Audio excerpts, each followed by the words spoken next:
கைகளை உயர்த்தி ஒரு ஹல்லேலூயா சொல்லுங்க. இன்றைக்கு இந்த ஆராதனையிலையும் ஒரு 3 காரியத்தை அப்படின்னா, ஒரு கொடி ஏற்றுவீர். சத்துரு வெள்ளம் போல வரும்போது ஆவியானவர் எனக்காய் கொடியேற்று. இந்த கொடியில நிறைய ஆசீர்வாதங்கள் அடங்கி இருக்கிறது. இந்த வசனத்தை ஆண்டவர் என் கூட பேசும்போது நான் ரொம்ப பிரமிச்சிட்டேன். ஸோ இவ்வளோ நம்ம ஈஸியாக வெள்ளம் போல சத்துரு வரும்போது ஆவியானவர் கொடியேற்றுவார் அப்படின்னு ரொம்ப ஈஸியாக வாசிச்சுட்டு போகிறோம். ஆனால் ஆண்டவர் எழுதி வைத்திருக்கிற ஒவ்வொரு வார்த்தைக்கும் ஒரு மிகப்பெரிய அர்த்தம் இருக்கிறது. அதில் மிகப்பெரிய ஆழம் இருக்கிறது. பாருங்க, ஒரு கொடி ஏற்றுகிறது என்கிறது சாதாரணமானது அல்ல. ஒரு யுத்த களத்தில் ஒரு மனிதன் கொடியேற்றுவதற்கு பின்னாடி பெரிய பெரிய ரகசியங்கள் அடங்கி இருக்கிறது. அதில் 3 ரகசியங்களை ஆண்டவர் ஏற்கனவே சொல்லிட்டாரு. இன்றைக்கு 4வதாக ஆண்டவர் ஒரு ரகசியத்தை கர்த்தர் சொல்லுகிறார். ஒரு வசனத்தை வாசிக்கலாமா? எல்லாரும் எடுத்துக்கொள்ளலாம். ஒரு வசனத்தை நம்ம வாசிக்க போகிறோம். எஸ்தரின் புஸ்தகத்தில் ஒரு வசனத்தை வாசிக்கலாம். 7ஆம் அதிகாரத்தை எடுத்துக்கொள்ளுங்கள். எஸ்தரின் புஸ்தகம் எஸ்தரின் புஸ்தகத்தில் நீங்கள் 3ஆம் அதிகாரம் 6வது வசனத்தை வாசிக்க போகிறோம். எஸ்தரின் புஸ்தகம் 3ஆம் அதிகாரம் 6வது வசனம். ஆனாலும் மொர்தெகாயின் மேல் மாத்திரம் கை போடுவது அவனுக்கு அற்பமாய் கண்டது. மொர்தெகாய் ஜனங்கள் இன்னார் என்று ஆமானுக்கு அறிவிக்கப்பட்டபடியால் அகாஸ்வேரின் ராஜ்யம் எங்கும் இருக்கிற மொர்தெகாயின் ஜனமாகிய யூதர் எல்லாம் சங்கரிக்க அவன் வகை தேடினான். அடுத்த வசனத்தை கூட வாசிக்கலாம். ராஜாவாகிய அகாஸ்வேரின் 12ஆம் வருஷம் நீசான் மாதமாகிய முதல் மாதத்திலே ஆமானுக்கு முன்பாக சீட்டு போட்டு ஒவ்வொரு நாளையும் ஒவ்வொரு மாதத்தையும் குறித்து ஆதார் மாதமான 12ஆம் மாதத்தின் மேல் விழுந்தது. போதும் ஆண்டவருடைய பிள்ளைகளே, இந்த இடத்துல நீங்கள் வேதத்தில் வாசிப்பீர்களே ஆனால் எஸ்தர் ராஜாத்தினுடைய சிறிய தகப்பனாகிய இந்த மொர்தெகாய் கேட் வாட்ச்மேனாக உட்கார்ந்துருக்கிறான். ஆனால் இந்த தேவனுடைய மனுஷன் கர்த்தருக்காக பக்தி வைராக்கியம் காண்பிக்கிறவன் ஆமான் என்கிற ஒரு பெரிய தளபதி அந்த இடத்துல இருக்கிறான். அந்த மனுஷனுக்கு முன்னாடி வணங்கி அவனுக்கு கீழ்ப்படியலை, இல்லைன்னா அவனுக்கு தன்னுடைய வாழ்க்கையில் அவனுக்கு ஒப்பு கொடுக்கலன்னு தெரிஞ்ச உடனே அந்த மனுஷன் இவன் மேல் கோபம் கொண்டு ஒரு பெரிய அதிகாரம் செலுத்தி, வேதம் சொல்லுகிறது, ஆமான் மேல் மாத்திரம் மொர்தெகாயின் பேரில் கை போடுவது, அவன் பேரில் மட்டும் கை போடுவது இவனுக்கு அற்பமாய் தெரிந்ததாம். ஐயோ, இவன் மேலே மட்டும் நம்ம எதுக்கு இப்படி கை போடணும்? இவன் ஒரு சாதாரணமான மனுஷன். இவன் மேலே மட்டும் நம்ம கை போட்டு இவனை கொண்டுட்டோம்னா நமக்கு ஒன்றும் பெரிய மரியாதை இருக்காது. ஒரு தெளுப்பூச்சியை கொல்றது மாதிரி, ஒரு எறும்பை கொல்றது மாதிரி நம்ம அப்படி பண்ணக்கூடாது. நம்ம என்ன பண்ணணும் அப்படின்னு சொன்னால், இவனுடைய வம்சத்தையே வேரோடு அழிக்கணும் அப்படின்னு இந்த ஆமான் திட்ட போடுகிறான். ஆனால் வேதம் சொல்கிறது, நமக்காக கொடியேற்றுகிற கர்த்தர், சத்துரு வெள்ளம் போல வரும்போது கொடியேற்றுகிற கர்த்தர் இந்த ஆமானுக்கு ஒன்றை கர்த்தர் ஞாபகப்படுத்தி ஆணித்தரமாய் பதில் சொல்கிறார். என்ன பதில் சொல்றார்னா, என்னுடைய பிள்ளையின் மேல் இனி நீ அதிகாரம் செலுத்த முடியாது. எத்தனை பேர் ஆமோதிக்கிறீங்க? நல்லா கவனிச்சுக்குங்க. கொடி ஒரு நாட்டில் ஏற்றப்பட்டது. ஆனால் 2 நாடுகளுக்கும் 2 விதமான கொடி இருக்குது. ஒன்று வலதுபுறத்தில் இருந்தால் இன்னொன்று நேர ஆப்போசிட்டில் இருக்கும். இந்த கொடி ஏற்றப்படும் போது, இந்த கொடி ஏற்றப்படுகிற வரைக்குமே என்ன நடக்கும் அப்படின்னு சொன்னால், இந்த நாட்டினுடைய கொடி மேலே இருக்குமானால் இந்த நாடு இந்த நாட்டை அடிமைப்படுத்தும். கப்பம் கட்டணும், இவங்க சொல்றதெல்லாம் கீழ்ப்படியணும், இவங்க என்ன சொன்னாலும் அவங்க கேட்கணும். ஆனால் ஒரு விசை ஒரு நாட்டினுடைய கொடி ஏற்றப்பட்டு விட்டால் அந்த நாடை யாருமே என்ன பண்ண முடியாது அப்படின்னு சொன்னா, ஆளுகை செய்ய முடியாது, அடிமைப்படுத்த முடியாது, உரிமை எடுத்துக்கொள்ள முடியாது, தங்களுடைய வேலைகளை அவர்கள் மேல் சுமத்த முடியாது. சுயாதீனம் என்கிற ஒன்று எங்கே கொடுக்கப்படுகிறது என்றால் அந்த கொடியிலே கொடுக்கப்படுகிறது. பொதுவாக நம்முடைய இந்திய தேசத்தில் நிறைய ஃபாரினர்ஸ் அப்படின்னா வெளிநாட்டுக்காரர்கள் இந்த உலகத்தை ஆளுகை செய்து, இந்தியாவை ஆளுகை செய்து இவங்களெல்லாம் அடிமைப்படுத்தினாங்க, கொத்தடிமைகளாக வச்சுருந்தாங்க. அவங்கள பாலம் கட்டுறதுக்காக பயன்படுத்திக்கிட்டாங்க, ரோடு போடுறதுக்காக பயன்படுத்திக்கிட்டாங்க. அப்போ ஒரு காலத்தில் பிள்ளைகள் எல்லாம் புத்தகத்தில் படிப்பாங்க பாருங்க, காந்தி இந்த மாதிரி பெரிய பெரிய மனிதர்கள் எல்லாம் எழும்பி வெள்ளையனே வெளியேறு, வெள்ளையனே வெளியேறு அப்படின்னு போராடி, அவ்வளோதான், ஃபாரின்காரங்க எல்லாரையும் நாங்கள் வெளியே துரத்திட்டோம். அப்போ துரத்தி முடிச்ச உடனே திரும்பி அவர்கள் தங்களை அதிகாரம் செய்யாதபடி ஒரு சுதந்திர நாடாய் அறிவிக்கப்படுகிறது. அந்த சுதந்திர நாடாய் அறிவிக்கப்படும் போது அந்த தேசத்திற்கு என்று, இந்தியாவுக்கு என்று இப்போ ஒரு கொடி கொடுக்கப்படுகிறது. இந்த கொடி ஏற்றப்படுகிறதற்கு ஒரு முக்கியமான ஒரு ரீசன் என்ன அப்படின்னு சொன்னா, எங்க நாட்டுக்கு என்ன கிடைச்சு அப்படின்னா சுதந்திரம் கிடைச்சிருச்சு, நாங்க சுதந்திரமாய் வாழ்கிறோம், இனி அன்றைய நாடுகள் வந்து எங்களை ஆளுகை செய்ய முடியாது, இனி உங்களுக்கு இங்க பங்கு இல்லை, எங்க கொடி தான் இந்த இடத்துல உயர்ந்திருக்கும். அப்போ ஆண்டவர் இந்த மாதம் வாக்கு கொடுக்கிறார், சத்துரு வெள்ளம் போல வரும்போது எனக்காக ஒருவர் கொடி ஏற்றுகிறார். அவர் என்ன வாக்கு கொடுக்கிறார் அப்படின்னா, இந்த கொடி ஏற்றப்பட்டதுக்கு பிற்பாடு இனி உன்னை யாரும் ஆளுகை செய்ய முடியாது, அதிகாரம் செலுத்த முடியாது. இந்த சத்தத்தை கேட்கிற யார் ஒருவர் அடிமைத்தனத்திலே சிக்கி இருக்கிறீர்களோ, வெளியே வராமல் நீங்கள் தவித்து கொண்டிருக்கிறீர்களோ, ஆண்டவர் உங்க கரத்தை பிடிச்சு கர்த்தர் வாக்கு கொடுக்கிறாரு, நான் உனக்கு ஒன்று செய்வேன், நான் உனக்காக கொடி ஏற்றுவேன். நான் உனக்காக கொடி ஏற்றும் போது இனி உன்மேல் அதிகாரம் செலுத்துவதற்கு ஒருவரும் வர முடியாது. நம்புறவங்க கைகளை மேல தட்டி ஆமென். ஒருவரும் ஆமென். இனி எந்த மனுஷனும் எந்த மனிதர்களும் உங்கள் மேல் அதிகாரம் செலுத்தவே முடியாது, அதிகாரம் செலுத்தவே முடியாது. ஒருவேளை பணத்தை கடனாய் வாங்கினதற்காக நீங்கள் அதிகாரம் செலுத்தப்படலாம், இல்லை என்றால் உங்களுடைய ஏதோ ஒரு காரியத்தை நீங்கள் அவர்களுக்கு கொடுத்ததுனால அவர்கள் உங்களை அடிமைப்படுத்தலாம். அவங்க சொல்றது தான் பாஸ்டர் நான் கேட்குறேன், அவங்க கொடுத்த கோட்டை என்னால் தாண்ட முடியல, அவங்க சொல்றதன்படி தான் நான் செலவு பண்ணுறேன், அவங்க இந்த இடத்துக்கு போகணுமா வரணுமான்றதை நான் டிசைட் பண்ண முடியல, ஏன்னா நான் இன்னொருத்தருடைய அடிமைத்தனத்திலே இருக்கிறேன், அவர்கள் என்னை கண்ட்ரோல் பண்ணுறாங்க, என்னுடைய சம்பளத்தை நான் கையில் வாங்கி அது என் கையில் கிடைக்கிறது இல்லை, அதை யாரோ ஒருத்தர் என் சம்பளத்தை ஹேண்டில் பண்றாங்க, ஆளுகை செய்யறாங்க. ஆனா ஆண்டவர் இந்த மாதத்தில் வாக்கு கொடுக்கிறாரு, உங்களுக்கு ஒரு சுயாதீனத்தை கர்த்தர் தரப்போகிறார், ஒரு விடுதலையை கர்த்தர் தரப்போகிறார். உங்களை யாரெல்லாம் ஆளுகை செய்து கொண்டு இருக்கிறார்களோ அவருடைய ஆளுகையை கர்த்தர் எடுத்து போடுவேன் என்று கர்த்தர் வாக்கு கொடுக்கிறார். விசுவாசிக்கிறவர்கள் ஆமென் சொல்லுங்கள். நான் நம்புகிறேன் அந்த வட்டி கடன் சீக்கிரமாய் முடியட்டும் என்று சொல்லி ஜெபிக்கிறேன். உங்கள் வியாதியின் மூலமாய் வந்திருக்கிற அந்த ஆளுகையை கர்த்தர் எடுத்து போடுவேன் என்று கர்த்தர் வாக்கு கொடுக்கிறார். நம்புறவங்க இந்த வார்த்தையை நான் விசுவாசிக்கிறேன்னு சொல்லுங்க. முழு பலத்தோட ஆண்டவரே நான் விசுவாசிக்கிறேன் சொல்லுங்க. கைகளை உயர்த்தி ஒரு ஜெபத்தோடு சொல்லுங்க பார்க்கலாம். நன்றி நன்றி நன்றி நன்றி ஆண்டவரே நான் விசுவாசிக்கிறேன் சொல்லுங்க. முழு பலத்தோட நான் விசுவாசிக்கிறேன். இனி யாருக்கும் அதிகாரம் இல்லை, என்னுடைய பிள்ளையினுடைய வாழ்க்கையில யாருக்கும் அதிகாரம் இல்லை. ஆண்டவரே ஸ்தோத்திரம்.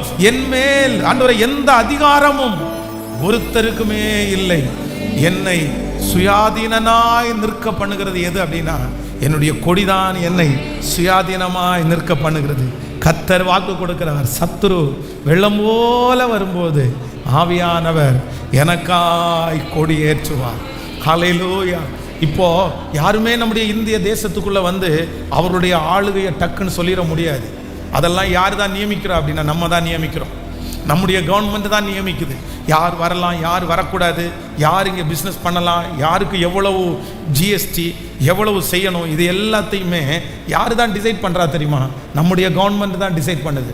ஆனால் ஒரு நாள் வந்து இந்த சுதந்திரம் நமக்கு கிடைக்கிறதுக்கு முன்னாடி நம்மளை யார் டீல் பண்ணிட்டு இருந்தா அப்படின்னா, நம்முடைய நாட்டில் என்ன நடக்கணும், என்ன சாப்பிடணும், என்ன சம்பாதிக்கணும், எவ்வளோ ஜிஎஸ்டி, இதெல்லாம் ஏதோ ஒரு நாடு வந்து அவங்க தான் பண்ணிட்டு இருந்தாங்க, அவங்க தான் ஆளுகை செஞ்சுட்டு இருந்தாங்க. இந்த சுதந்திரம் கிடைக்கிறதுக்கு முன்னாடி அவங்க சொல்கிறதா நம்ம கேட்டுட்டு இருந்தோம். ஆனால் சுதந்திரம் கிடைத்ததற்கு பிற்பாடு கர்த்தர் என்ன செய்தார் அப்படின்னு சொன்னால், என்னுடைய ஆளுகையை யாருடைய கரத்திலையும் கர்த்தர் தரவே இல்லை. எனக்கு ஒரு பெரிய விடுதலையை கர்த்தர் தந்தார், எனக்கு ஒரு பெரிய சுதந்திரத்தை கர்த்தர் தந்தார். ஸோ நம்பர் 4, நாலாவதாக கொடியினுடைய நாலாவது அர்த்தம் என்ன அப்படின்னு சொன்னால், இனி ஒருவருக்கும் நீங்கள் அடிமை இல்லை. நான் நம்புகிறேன் இந்த மாதம் முடிகிறதுக்குள்ளே நிறைய பேரை கடன்களிலிருந்து கர்த்தர் வெளியே கொண்டு வர போகிறார். இந்த மாதத்திலிருந்து கர்த்தர் வாக்கு கொடுக்கிறார், இந்த மாதம் முடிகிறதுக்குள்ள நிறைய பேரை வியாதியிலிருந்து ஆண்டவர் வெளியே கொண்டு வர போறார். நான் நம்புறேன் இந்த மாதத்திலிருந்து ஆண்டவர் வட்டிக்காரங்களிடத்திலிருந்து கர்த்தர் உங்களுக்கு ஒரு பெரிய விடுதலை கர்த்தர் தரப்போறாரு. இது ஆண்டவருடைய வாக்கு தத்தம். சொல்லுங்க எல்லாருமே, இந்த வாக்கு தத்தத்தை நான் நம்புறேன் ஆண்டவரே, இது என் தலைமையில் அப்படியே நடக்கணும். ஆமென். உங்க பிள்ளைகளை ஆளுகை செய்து கொண்டிருக்கிற அந்த நபரிடத்திலிருந்து ஆண்டவர் ஒரு விடுதலையை தருவேன் என்று கர்த்தர் வாக்கு கொடுக்கிறார். நீங்க என்ன சூழ்நிலையில வந்திருக்கிறீங்களோ நீங்க ஜெபம் பண்ணுங்க.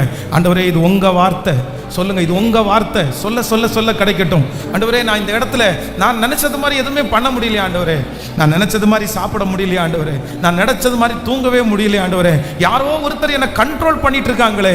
ஆனா இப்போ அந்த விடுதலை கர்த்தர் தந்து, தேங்க்யூ ஜீசஸ். ஆண்டவரே, ஒருவரும் என்னை அதிகாரம் செலுத்த முடியாது என்கிறதை கர்த்தர் நியமிக்கிறதற்காக நன்றி அப்பா, நன்றி அப்பா, நன்றி நன்றி ஆண்டவரே, நன்றி நன்றி நன்றி நன்றி ஆண்டவரே, நன்றி நன்றி ஆண்டவரே, நன்றி. நீர் எங்களுக்கு செய்ய போகிறதற்காக நன்றி, செய்ய போகிறதற்காக நன்றி, உங்க மகிமையை நாங்க காண போகிறதற்காக நன்றி. வேதத்தை திறந்து இன்னொரு வசனத்தை கூட வாசிக்கலாம். இந்த கொடியினுடைய 5வது ஒரு அர்த்தம் இருக்கிறது, வாசிக்கலாம். நீங்கள் எஸ்தரின் புஸ்தகம் 6ஆம் அதிகாரத்தினுடைய 6வது வசனத்திலிருந்து 10வது வசனம் வரைக்கும் வாசிக்க போறோம். எஸ்தரின் புஸ்தகம் 6ஆம் அதிகாரம், ஸ்தோத்திரம், 6வது வசனத்திலிருந்து 10வது வசனம் வரைக்கும்.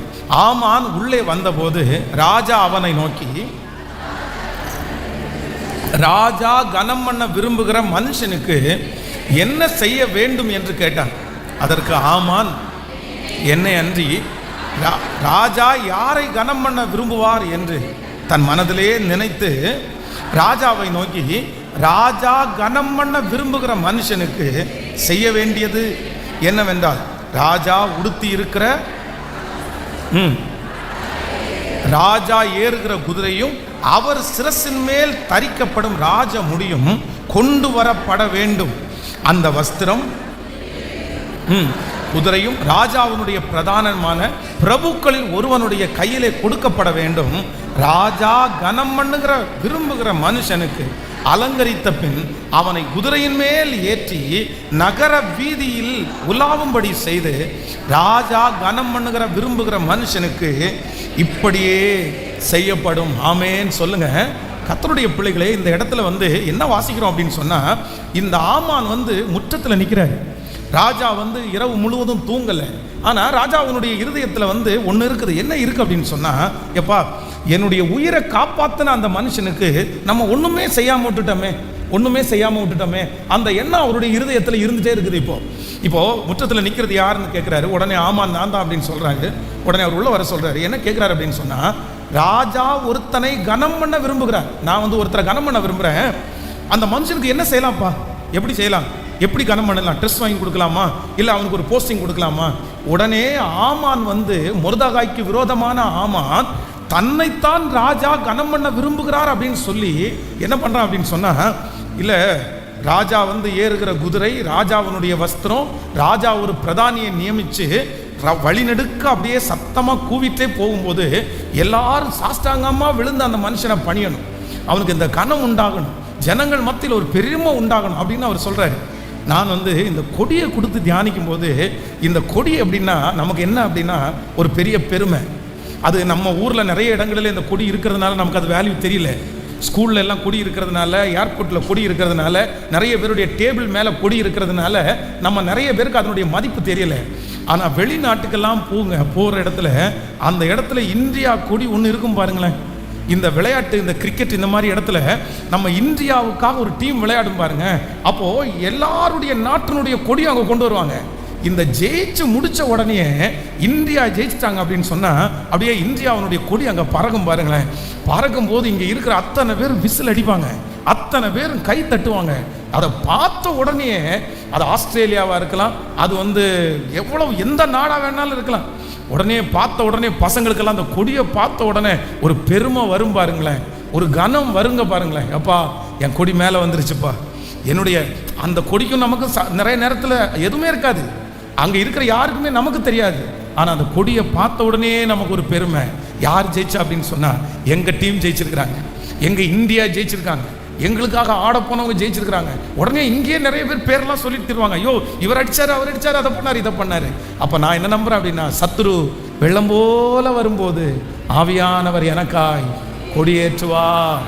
கர்த்தர் கொடி ஏற்றுகிறதனுடைய ஒரு அடையாளம் என்னன்னா, சத்துருவை பார்த்து நீ பயப்படாத, பிரச்சனையை பார்த்து நீ பயப்படாத, நான் உன்னை அநேக இடத்திலே இந்த மாதம் கௌரவிப்பேன் என்று கர்த்தர் வாக்கு கொடுக்கிறார். கௌரவிப்பேன் என்று கர்த்தர் வாக்கு கொடுக்கிறார். இந்த சத்தத்தை கேட்கிற நிறைய பேருக்கு இந்த மாதம் உங்களுக்கு கனம் வரப்போகிறது. கர்த்தர் உங்களை கனப்படுத்த போகிறார். இதுவரையிலும் கிடைக்காத கனங்கள் உங்களை தேடி வரப்போகிறது. பல ஆண்டுகளுக்கு முன்பாக கனப்படுத்த வேண்டிய நீங்கள் தாமதமாகலாம். ஆனால் இந்த மாதம் கர்த்தர் வாக்கு கொடுக்கிறார், நான் உன்னை கனப்படுத்துவேன். நீ செய்த நன்மைகளுக்கு கர்த்தர் கனப்படுத்த போகிறார். அல்லேலூயா. நீங்கள் செய்த ஆமென் ஜெபத்திற்கு கர்த்தர் உங்களை கனப்படுத்த போகிறார். கர்த்தருடைய வார்த்தை சொல்லுகிறது, சத்துரு வெள்ளம் போல வரும்போது ஆவியானவர் கொடியேற்றுவார். இந்த மாதம் கர்த்தர் அநேக இடங்களிலே நம் பேரை பெருமைப்படுத்தி என்னை கனப்படுத்துகிற ஒரு கர்த்தர். ஹல்லேலூயா. இந்த ஆமான் தன்னை ராஜா கனப்படுத்துவார் அப்படின்னு நினைச்சான். தன்னுடைய எதிரியே அல்ல, தன்னை தான் கனப்படுத்த போறாரு. அதனால தனக்கு உள்ளது எல்லாத்தையும் ரொம்ப அழகா அவன் சொல்லிட்டான். ஆனா கடைசியில் சீட்டு எப்படி விழுந்துச்சு அப்படின்னா, அப்பொழுது ராஜா ஆமானை நோக்கி, சீக்கிரமாய் நீ சொன்னபடி வஸ்திரத்தையும் குதிரையும் கொண்டு போய் ராஜா அரண்மனையின் வாசலில் உட்கார்ந்துட்டு இருக்கிற, சொல்லுங்க எல்லாரும் சொல்லுங்க, ராஜா அரண்மனையின் வாசலில். எங்க இருந்து வார்த்தை புறப்படுது? மொர்தெகாய் எங்க உட்கார்ந்து இருக்கிறாரு? மொர்தெகாய் உட்கார்ந்து இருக்கிறது வாசல்ல. ஆனா மொர்தெகாயை கனம் பண்ணணும்ன்ற வார்த்தை எங்கிருந்து பிறக்குது அப்படின்னு சொன்னா, ராஜா அரண்மனையில்.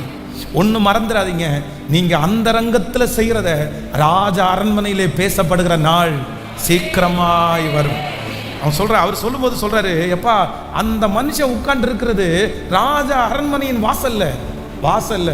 ஆனா வாசல்ல இருக்கிற ஒரு மனிதன் என்ன செஞ்சான், என்ன செஞ்சிட்டு இருக்கிறான் அப்படின்றத கணக்கு வைத்திருக்கிற ஒரு கர்த்தர். நீங்க மறைந்திருக்கலாம், உங்க ஆபீஸ்ல ஆயிரக்கணக்கான பேர் ஒர்க் பண்ணலாம், உங்க சொந்தக்காரங்க ஆயிரக்கணக்கான பேர் உட்காரலாம். நீங்க ஏதோ ஒரு மூலையில, ஏதோ ஒரு தெரியாத இடத்துல ஒரு தெள்ளு பூச்சியை போல நீங்க உட்கார்ந்துருக்கலாம். ஆனா நான் நம்புறேன், உங்க மேல ஏசப்பாவுடைய கண்கள் படும். உங்க மேல ஏசப்பாவுடைய கண்கள் படும். ஏசப்பா உங்களை நோக்கி பார்ப்பார். பரலோகத்தில் உங்களை குறித்து பேசப்படும். ராஜா அரண்மனையிலே பேசப்படும். இந்த மாதம் பெரிய பெரிய இடங்களிலே உங்களுடைய பெயர் உச்சரிக்கப்படும். நிறைய உயர்ந்த இடங்களிலே உங்களுடைய பெயர் உச்சரிக்கப்படும். இது கர்த்தருடைய வார்த்தை. ஆமோதிக்கிறவங்க ஆமேன் ஆமேன் ஆமேன் என்று சொல்லி, ஆமேன் என்று சொல்லி, ஹல்லேலூயா. இந்த மாதம் கனப்படுத்துகிற மாதம், இந்த மாதம் என்னை கனப்படுத்துகிற மாதம். விசுவாசிக்கிறீர்களா? ஒரு 5 டைம் கையை உயர்த்தி இப்போ சொல்லுங்க பார்க்கலாம். சத்துரு வெள்ளம் போல வரும்போது, சத்துரு வெள்ளம் போல வரும்போது, சத்துரு வெள்ளம் போல வரும்போது எனக்காய் கொடியேற்றுகிற கர்த்தர், எனக்காய் கொடியேற்றுகிற கர்த்தர். சொல்லுங்க, சத்துரு வெள்ளம் போல வரும்போது எனக்காய் கொடியேற்றுகிற கர்த்தர், கொடியேற்றுகிற கர்த்தர், கொடியேற்றுகிற கர்த்தர். விசுவாசிக்கிறீங்களா? எத்தனை பேர் ஆமோதிக்கிறீர்கள்? ஹல்லேலூயா. நம்பர் 6, 6வதாக சத்துரு வெள்ளம் போல வரும்போது ஆண்டவர் எனக்காய் கொடியேற்றுவார். இந்த வார்த்தையை தியானிச்சுட்டே இருக்கும்போது 6வதாக ஆண்டவர் இந்த கொடியை ஏற்றுவார். இந்த கொடியினுடைய மேன்மையை குறித்து நான் வாசித்தேன். எடுத்துக்கொள்ளலாம். அந்த எஸ்தரின் புஸ்தகம் 6ஆம் அதிகாரத்தினுடைய 6வது வசனத்திலிருந்து வாசிக்கலாம். பார்க்கலாமே, 6வது வசனத்திலிருந்து வாசிக்கலாம். ஆமான் உள்ளே வந்தபோது ராஜா அவனை நோக்கி, ராஜா கனம் பண்ணுகிற மனுஷனுக்கு என்ன செய்ய வேண்டும் என்று கேட்டான். ஆமான் என்னை அன்றி யாரை ராஜா கனம் பண்ண விரும்புகிறார் என்று தன் மனதிலே நினைத்து கொண்டு, நீங்க ராஜாவினுடைய வாசிங்க. ராஜா பேசுவார் பாருங்க. இந்த ராஜா ஆமானை பார்த்து சொல்லுவார்ல, 10வது வசனம் வாசிக்கலாம். அப்படியே 11வது வசனம், அப்படியே ஆமான் வஸ்திரத்தையும் குதிரையும் கொண்டு போய் மொர்தெகாயை அலங்கரித்து அவனை குதிரையின் மேல் ஏற்றி நகர வீதியிலே உலாவும்படி செய்து, ராஜா கனம் பண்ணுகிற மனுஷனுக்கு இப்படி செய்யப்படும் என்று அவர்களுக்கு முன்பாக கூறினான். அடுத்த வசனம், பின்பு மொர்தெகாய் ராஜாவின் அரண்மனை வாசலுக்கு திரும்பி வந்தான். ஆமோனோ வென்றால் சஞ்சலப்பட்டு முக்காடிட்டு கொண்டு தன் வீட்டிற்கு திரும்பி போனான். கைகளை உயர்த்தி ஒரு ஹல்லேலூயா சொல்லலாம். ஒரு நாட்டில் ஒரு கொடி ஏற்றப்படும் போது, ஒரு போட்டி முடித்து நம்முடைய தேசத்தினுடைய கொடி ஏற்றப்படும் போது ஒரு சாதாரணமான ஒரு மனுஷனுக்கு, ஒரு வாலிப தம்பிக்கு என்ன தோணும் அப்படின்னு சொன்னால், நான் நினைக்கிறேன் அந்த கொடி அவனை என்ன பண்ணுவோன்னா ரொம்ப உற்சாகப்படுத்தும். அந்த கொடியை பார்த்த உடனே அவனுக்கு ஒரு பெரிய தைரியம் வரும். அந்த கொடியை பார்த்த உடனே இன்னும் என் தேசத்திற்காக விளையாடணும், என்னுடைய யூனிட்டுக்காக பாடுபடணும், என்னுடைய கட்சிக்காக நான் உழைக்கணும் அப்படின்றது ஒரு மனுஷனை என்ன பண்ணும் அப்படின்னா அந்த கொடி உற்சாகப்படுத்தும். எத்தனை பேர் ஆமோதிக்கிறீங்க? இந்த ஸ்கூல்ல எல்லாம் போய் பார்த்தீங்க, இந்த டீச்சர்ஸ் எல்லாம் நின்றுட்டு இருப்பாங்க. காலையில் ஃபஸ்ட்டு எதில் ஸ்டார்ட் பண்ணுவாங்க சொல்லுங்க? எதில் ஸ்டார்ட் பண்ணுவாங்க? எல்லா ஸ்கூலும் காலையிலேயே ஒரு ப்ரொசீஜர் வச்சுருக்கிறாங்க. அவங்க முதல்ல எதில் ஸ்டார்ட் பண்ணுவாங்கன்னா கொடி அசம்பிளின்னு ஒன்று வச்சுருவாங்க. இந்த அசம்பிளின்னு ஒன்று வச்சு எல்லாரையும் லைனாக நிற்க வச்சு, அவ்வளோதான் அட்டென்ஷன் அப்படின்னு சொல்லும்போது அத்தனை பேர் ஒரே லைனில் நிற்பாங்க பாருங்கள். அந்த பொரேடு வாசிக்கும் போது அந்த ட்ரம் அடித்து அந்த டோனை நம்ம யாரும் மறக்கவே முடியாது. அந்த டோனை அடிக்கும் போது அத்தனை பேருக்கு ஒரு வைப் வரும் பாருங்க. அதுக்கு பிறகு அந்த கொடியை மேலே ஏற்றும் போது எல்லாரும் கை தட்டுவாங்க. கை தட்டும் போதெல்லாம் அந்த ஸ்டூடெண்ட்டுக்கு ஒரு பெரிய உற்சாகம் வரும். இன்னைக்கு ஸ்கூல் ஆரம்பிச்சிருச்சு, இன்னைக்கு நம்ம படிக்க போகிறோம். ஆனால் நம்புகிறேன் ஆவியானவர் நமக்காக என்ன பண்ணுகிறவர் என்றால் கொடியேற்றுகிறவர். நான் இந்த மாதம் தீர்க்க தரிசனமாய் சொல்லுகிறேன், ஆண்டவர் உங்களை உற்சாகப்படுத்த போகிறேன். உங்களுக்காக பரிசுத்த ஆவியானவர் கொடி ஏற்றுகிறத நீங்கள் பார்ப்பீங்க. உங்களுடைய கொடி பறக்கும். உங்களுடைய வீடுகளில் உங்களுடைய கொடி பறக்கும். உங்கள் வேலை ஸ்தலங்களில் உங்களுடைய கொடிகள் பறக்கும். அந்த வெற்றி பறக்க நீங்கள் அதை பார்த்து உற்சாகம் அடைவீர்கள். கர்த்தர் இந்த மாதத்தில் உங்களை உற்சாகப்படுத்துவார். உங்களை உற்சாகப்படுத்துவதை போல கர்த்தர் ஏதாயிலும் ஒன்றை நிச்சயமாக இந்த மாதம் கர்த்தர் செய்வார். சோர்ந்து போய் இருக்கிறவர்களுக்கு கர்த்தர் பலன் கொடுப்பார். பலனற்று இருக்கிறவர்களை கர்த்தர் தட்டி எழுப்புவார். உங்களிடத்தில் இருக்கிற பலவீனங்களை எல்லாம் கர்த்தர் மாற்றி அவர் பலப்படுத்துவார். நீங்கள் வேலை செய்வதற்கு பலப்படுத்துவார். ஆமென், ஹல்லேலூயா, ஹல்லேலூயா. எத்தனை பேர் விசுவாசிக்கிறீங்க? இப்ப சொல்லுங்க, சத்துரு வெள்ளம் போல வரும்போது ஆவியானவர் எனக்காய் கொடியேற்று. நம்பர் 1, முதலாவதாக இந்த கொடியினுடைய முதல் அர்த்தம், ஃபர்ஸ்ட் மீனிங் என்ன அப்படின்னு சொன்னா, நான் ஜெயிச்சாச்சு என்கிறதனுடைய அடையாளம் கொடி. ஆமென்.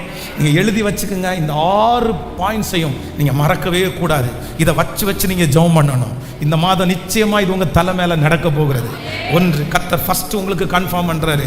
எப்பா, சத்துரு வெள்ளம் போல வர்றதுக்கு ஆரம்பிக்கும் போதே நான் உனக்காக என்ன பண்ணுவேன் அப்படின்னா, காரணம் நீ ஜெயிச்சிட்டப்பா. நீ யுத்தம் பண்ணுகிறதுக்கு ஆரம்பிக்கிறதுக்கு முன்னாடியே கர்த்தர் உன்னுடைய ஜெய கொடியை ஏற்றி விட்டார். இந்த காரியத்தை குறித்து கொஞ்சமும் நீ பயப்படாத, கொஞ்சம் நீ கலங்காத.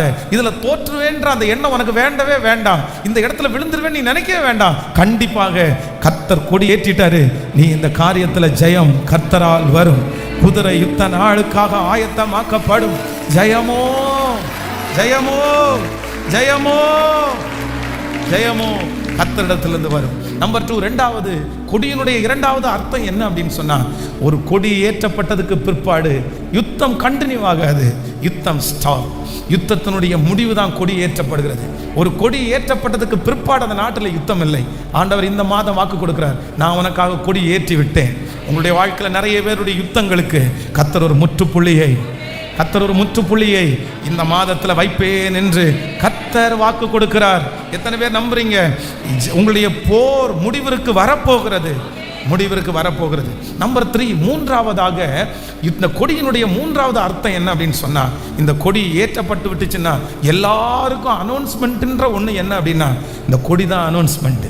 என்ன அனௌன்ஸ்மெண்ட் அப்படின்னு சொன்னா, இந்த டீம் ஜெயிச்சிருச்சு அப்படின்ற விளம்பரம் இந்த கொடி அனௌன்ஸ்மெண்ட். நான் நம்புறேன் பரிசுத்த ஆவியானவர் உங்களுக்காக கொடி ஏற்றுகிறார் அல்லவா, உங்களை கர்த்தர் விளம்பரப்படுத்த போறாரு. உங்க ஜெயம் நிறைய பேருக்கு தெரிய போகிறது. உங்க வெற்றியை நிறைய பேருக்கு கர்த்தர் தெரியப்படுத்த போறாரு. உங்க குடும்பத்துக்கு நடக்கிற அற்புதத்தை கர்த்தர் நிறைய பேருடைய கண்கள் காண போகிறது. கர்த்தர் அந்த அனௌன்ஸ்மெண்ட்டை கர்த்தர் கொடுக்க போறாரு. அந்த கொடி ஏற்றப்பட்டு ஆகிவிட்டது என்றாலே ஹல்லேலூயா, ஹல்லேலூயா, ஆமென் சொல்லுங்க பார்க்கலாம். நம்பர் 4, நாலாவதாக இந்த கொடியினுடைய நாலாவது அர்த்தம் என்ன அப்படின்னு சொன்னா, இந்த கொடி ஏற்றப்பட்டதுக்கு பிற்பாடு எந்த நாட்டிற்கும் அந்த நாடு மேலே என்ன இல்லை அப்படின்னா, எந்த அதிகாரமும் இல்லை. சுயமாய் நீ இருக்கலாம்ப்பா, நீ விடுதலையோடு இருக்கலாம்ப்பா. எந்த டென்ஷனும் எடுக்க வேண்டாம். நீ யாருக்கும் அடிமையானவன் அல்ல. இந்த மாதம் கர்த்தர் 4வதாக உங்களுக்கு எனக்கு வாக்கு கொடுக்குறாரு. நான் உன்னை சீக்கிரமாக சுதந்திரமாக நிற்க பண்ண போகிறேன். ஹல்லேலூயா. உங்களுடைய வருமானத்தை இன்னொருத்தர் அல்ல, நீங்களே உன் கையின் பிரயாசத்தை நீ சாப்பிடுவாய். உனக்கு பாக்கியமும் நன்மையும் உண்டாயிருக்கும். இதுவரையிலும் இருந்த எல்லா அதிகாரங்களையும் துரைத்தனங்களையும் கர்த்தர் என்ன பண்ண போறாருன்னா நம்மிடத்திலிருந்து எடுத்து கொள்ளப்பட போறாரு. விசுவாசிக்கிறீங்களா? எத்தனை பேர் நம்புறீங்க? நம்பர் 5, ஐந்தாவதாக ஆண்டவர் நமக்கு கொடுக்குற ஒரு நல்ல வாக்குத்தத்தம். இந்த கொடியினுடைய மிகப்பெரிய அர்த்தம் என்ன அப்படின்னு சொன்னா, ஆண்டவர் என்னை கனப்படுத்த போகிறார், கர்த்தர் என்னை பெருமைப்படுத்த போகிறார். இந்த கொடி என்கிறது ஒரு பெரிய கனம், ஒரு பெரிய கனம். இந்த மாதம் ஆண்டவர் உங்கள் பெயரை பல இடங்களிலே கர்த்தர் பெருமைப்படுத்துவேன் என்று கர்த்தர் வாக்கு கொடுக்கிறார். விசுவாசிக்கிறீர்களா? விசுவாசிக்கிறீங்களா? இப்போ சொல்லுங்க பார்க்கலாம், கையை உயர்த்தி. சத்துரு வெள்ளம் போல வரும்போது ஆவியானவர் எனக்காக கொடியேற்றுவார். சத்துரு வெள்ளம் போல வரும்போது ஆவியானவர் எனக்காக கொடியேற்றுவார். சத்துரு வெள்ளம் போல வரும்போது ஆவியானவர் எனக்காக கொடியேற்றுவார். ஹல்லேலூயா. ஸோ நம்பர் 6, 6வதாக இந்த கொடியினுடைய பெரிய அர்த்தம் என்ன அப்படின்னு சொன்னால், இந்த கொடி சுற்றி இருக்கிற நிறைய பேரை உற்சாகப்படுத்துகிறது. எந்தெந்த இடத்துலலாம் அது உயர்த்தப்படுகிறதோ அங்கெல்லாம் ஜனங்கள் உற்சாகம் அடைகிறார்கள், அப்படியே சந்தோஷப்படுகிறார்கள். அவர்களுக்கு ஒரு தனி பூஸ்ட் கொடுத்தது மாதிரி இருக்கிறது. ஆவியானவர் இன்றைக்கு வாக்கு கொடுக்கிறார், இந்த மாதம் நான் உனக்காய் கொடி ஏற்றுவேன், ஒரு அற்புதத்தை உன் கண்கள் காண செய்வேன். நீ என்ன பண்ணுவாய் என்றால் உற்சாகப்படுவீர்கள், நீங்கள் தட்டி கொடுக்கப்படுவீர்கள், நீங்கள் கனப்படுத்தப்படுவீர்கள். உங்களுக்குள்ள அந்த மகிமை கடந்து வர போகிறது, கடந்து வர போகிறது. அவர் பெரியவர், அவரே அதை எனக்காக செய்து முடிக்க போகிறார். ஆமென். என்னை பலப்படுத்துகிற கிறிஸ்துவினால் எல்லாவற்றையும் செய்ய எனக்கு பலன் உண்டு. என்னை பலப்படுத்துகிற கிறிஸ்துவினால் எல்லாவற்றையும் செய்ய எனக்கு பலன் உண்டு. என்னை பலப்படுத்துகிற கிறிஸ்துவினால் எல்லாவற்றையும் செய்ய எனக்கும் பலன் உண்டு. அவர் இருக்கும்போது நான் சோர்ந்து போவதே இல்லை. ஹல்லேலூயா. வெள்ளம் போல சத்துரு வரும்போது ஆவியானவர் எனக்காய் கொடியேற்றுவார். வெள்ளம் போல சத்துரு வரும்போது ஆவியானவர் எனக்காய் கொடியேற்றுவார். வெள்ளம் போல சத்துரு வரும்போது ஆவியானவர் எனக்காய் கொடியேற்றுவார். வெள்ளம் போல சத்துரு வரும்போது ஆவியானவர் எனக்காய் கொடியேற்றுவார். ஹல்லேலூயா, ஹல்லேலூயா. பெருவெள்ளம் போல எனக்கு முன்னாடி பிரச்சனை அப்படி வந்துட்டே இருக்குது. அது என்னை பயப்படுத்துது, நான் அழிஞ்சிருவேனோன்னு அப்படியே அதை பார்த்துட்டே இருக்கிறேன். நான் அந்த பிரச்சனையை பார்த்துட்டே இருக்கிறேன். ஆனால் நான் எனக்கு பின்னாடி திரும்பி பார்க்கும்போது அங்கே ஒரே ஒருத்தர், எனக்கு யுத்தம் பண்ணுறதுக்கு யாருமே இல்லை, ஆயுதத்தை பிடிச்ச யாருமே எனக்கு இல்லை. ஆனால் ஒரே ஒருத்தர் மட்டும் எனக்கு பின்னாடி நிற்கிறாரு. அவர் ஆயுதம் வைக்கல, அவர் எதை கையில் வச்சிருக்கிறார் அப்படின்னா எனக்கான வெற்றியின் கொடி அவருடைய கையில் வச்சிருக்கிறார். பிரதர், சிஸ்டர், உங்கள் கண்களுக்கு முன்னாடி அந்த சீனை நீங்கள் கொண்டு வாங்க. உங்களுக்கு முன்னாடி ஒரு பெரிய பிரச்சனை அப்படி வந்துட்டே இருக்குது. அது ரொம்ப பெரிய பிரச்சனை. நீங்கள் அதை பார்த்து ரொம்ப பயப்படுறீங்க. உங்களை சுற்றி பார்த்தா யாருமே உங்களுக்கு துணையாக இல்லை. நான் எப்படி இந்த பிரச்சனையை மேற்கொள்ள போகிறேன்? வெள்ளம் போல வருது, காற்றாட்டு வெள்ளம் போல வருது. நான் என்ன பண்ணுவேன்? இந்த மாதம் நான் என்ன பண்ணுவேன்? இந்த சூழ்நிலைக்கு நான் என்ன பண்ணுவேன்? ஆனால் ஆண்டவர் என்ன சொல்கிறார்? நீ திரும்பிப்பார், நீ திரும்பிப்பார். அந்த யுத்தத்தில் ஒரே ஒருத்தர் மட்டும்தான் நிற்கிறாரு. உங்கள் கண்ணுக்கு தெரிஞ்சு ஒருத்தர் மட்டும்தான் இருக்கிறாரு. அவர் யார் அப்படின்னா தன்னுடைய கையில், சத்தமாக சொல்லுங்க, அங்கே ஒருத்தர் அப்பாயின்மெண்ட் பண்ணியிருக்கிறாங்க. ஒருத்தர் அப்பாயின்மெண்ட் பண்ணியிருக்கிறாங்க. ஒரு முக்கியமான நபர், ஒரு எல்லாரும் பார்க்கக்கூடிய ஒரு நபர், அந்த டீமையும் இந்த டீமையும் வகையறக்கக்கூடிய ஒரு டீம் மெம்பர் ஒருத்தர் நிற்கிறாரு. ஒருத்தர் நிற்கிறாரு. அவருடைய கையில் உங்களுக்கான ஒரு கொடி கொடுக்கப்பட்டிருக்கிறது. ஹல்லேலூயா. நீங்க யுத்தத்தை ஆரம்பிக்கிறதுக்கு முன்னாடியே அவர் கொடியை ஏத்திட்டாரு. நீங்க பார்த்து கேட்குறீங்க, ஆண்டவரே கொடி ஏற்றி வச்சிருக்கிறீங்க, நான் இன்னும் யுத்தத்தையே ஆரம்பிக்கலையே, நானே அந்த பிரச்சனையை பார்த்து பயந்துருக்கிறேன், அந்த சூழ்நிலையை பார்த்து பயந்துருக்கிறேன், ஆனா நீங்க நம்ம ஜெயிச்சிட்டேன் அப்படின்றது மாதிரி காமிக்கிறீங்க. கர்த்தர் வாக்கு கொடுக்கிறார், வெள்ளம் போல சத்துரு உனக்கு விரோதமாய் வரும்போது ஆவியானவர் எனக்காய் கொடி ஏற்றுகிறவர். நம்புற ஆண்டவரே, நம்புறேன். சொல்லுங்க, நான் நம்புறேன். சொல்லுங்க, நான் நம்புறேன். சத்தத்தை உயர்த்தி சொல்லுங்க, நான் நம்புறேன். இந்த வாக்கு தத்தத்தை அறிக்கை செய்யுங்க பார்க்கலாம். இந்த வாக்கு தத்தத்தை அறிக்கை செய்யுங்க பார்க்கலாம். ஹல்லேலூயா, ஹல்லேலூயா, ஹalleluya ஹalleluya. சத்துரு வெள்ளம் போல வரும்போது எங்களுக்காக கொடியேற்றுகிற ஆவியானவர் உங்க பிள்ளைங்க மேல நித்திய கிருபை இருக்கட்டும், சமாதானத்தின் உடன்படிக்கை இருக்கட்டும். இந்த மாதம் நீர் கொடுத்த மாதம். இந்த மாதத்தில் இந்த சத்தத்தை கேட்க பண்ணினவர் நீர். நீர் எங்களுக்கு ஒரு வார்த்தையை அனுப்புவீரே, ஆனால் சாதாரணமாக அனுப்ப மாட்டீங்க ஆண்டவரே. நீர் எங்களுக்கு ஒரு வசனத்தை விசுவாசிக்க பண்ணுவீர், ஆனால் கண்டிப்பாக அந்த வசனம் கீழே விழாது. இந்த மாதத்திலே இந்த வசனத்தை நாங்கள் நம்புவதற்கு எங்களோடு நீர் பேசி இருக்கிறீர். கண்டிப்பாக இது கீழே விழாதுன்னு நாங்க நம்புறோம் ஆண்டவரே. இந்த சத்தம் எங்கெல்லாம் துணிக்கப்படுகிறதோ இந்த மாதம் முடியும் போது ஆயிரக்கணக்கான சாட்சிகள் எழும்பி நிற்கணும். இந்த வார்த்தையினால கர்த்தர் நிறைய பேரை உயிர்ப்பித்தார் என்று சொல்லணும் ஆண்டவரே. நன்றி அப்பா. உங்க பிள்ளைகள் கைகளில் வைத்திருக்கிற காணிக்கைகள், தசம பாகங்களை 1000 மடங்கு நான் ஆசீர்வதித்து ஜெபிக்கிறேன். உங்க பிள்ளைகளுக்கு நிறைய கொடுங்க ஆண்டவரே, நிறைய கொடுங்க ஆண்டவரே, நிறைய கொடுங்க ஆண்டவரே. இந்த மாதம் தேவைகள் எல்லாம் சந்திக்கப்படுவதாகப்பா. உங்க கிருபை தொடர்ந்து நடத்து வரணும். இந்த ஊழியத்தை தாங்குகிற கொடுக்கிற ஒவ்வொரு பிள்ளைகளையும் ஆசீர்வதியும். தொடர்ந்து நடக்கிற திருவிருந்தை கர்த்தர் ஆசீர்வதியும். இயேசுவின் மூலம் ஜெபம் எடுக்கிறோம் நல்ல பிதாவே, ஆமென். ஒரு பாடல்